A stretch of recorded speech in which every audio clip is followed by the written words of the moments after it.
ತಾಲೂಕಿನ ಕೆಂಚಾಳಹಳ್ಳಿ ಠಾಣೆ ಪೊಲೀಸರು ಅಂತರ್ಜಿಲ್ಲಾ ಮನೆ ಕಳ್ಳನನ್ನ ಬಂಧಿಸಿ 13,50,000 ಬೆಲೆಯ 90 ಗ್ರಾಂ ತೂಕದ ಬಂಗಾರದ ಆಭರಣಗಳನ್ನು ವಶಪಡಿಸಿಕೊಂಡಿದ್ದಾರೆ. ಚೇಳೂರು ತಾಲೂಕಿನ ಕದ್ರೇನಹಳ್ಳಿ ಗ್ರಾಮದ ಕೆಆರ್ ಪ್ರಶಾಂತ್ ಬಂಧಿತ ಆರೋಪಿ.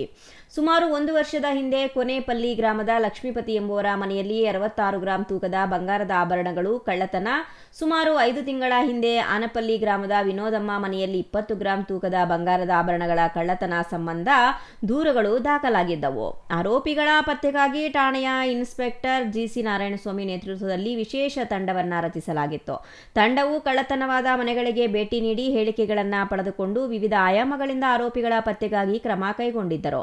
ಚಿನ್ನಾಭರಣಗಳ ಮಾರಾಟದ ಅಂಗಡಿಗಳ ಮೇಲೂ ನಿಗಾ ವಹಿಸಿದ್ದು. ನಗರದ ನಾಮಕಿಟ್ಟಣ್ಣ ಬಂಗಾರದ ಅಂಗಡಿಯ ಮುಂದೆ ಅನುಮಾನಾಸ್ಪದವಾಗಿ ಓಡಾಡುತ್ತಿದ್ದಾಗ ಬಂಧಿಸಿ ಪೊಲೀಸ್ ಠಾಣೆಗೆ ಕರೆದೊಯ್ದಾಗ ಮಾಲು ಸಮೇತ ಸಿಕ್ಕಿಬಿದ್ದಿದ್ದಾನೆ. ಆರೋಪಿಯನ್ನ ವಿಚಾರಣೆ ಮಾಡಿದಾಗ 2 ಮನೆಗಳಲ್ಲಿ ಬಂಗಾರದ ಆಭರಣಗಳನ್ನು ಕಳ್ಳತನ ಮಾಡಿರುವುದನ್ನು ಒಪ್ಪಿಕೊಂಡಿದ್ದಾನೆ.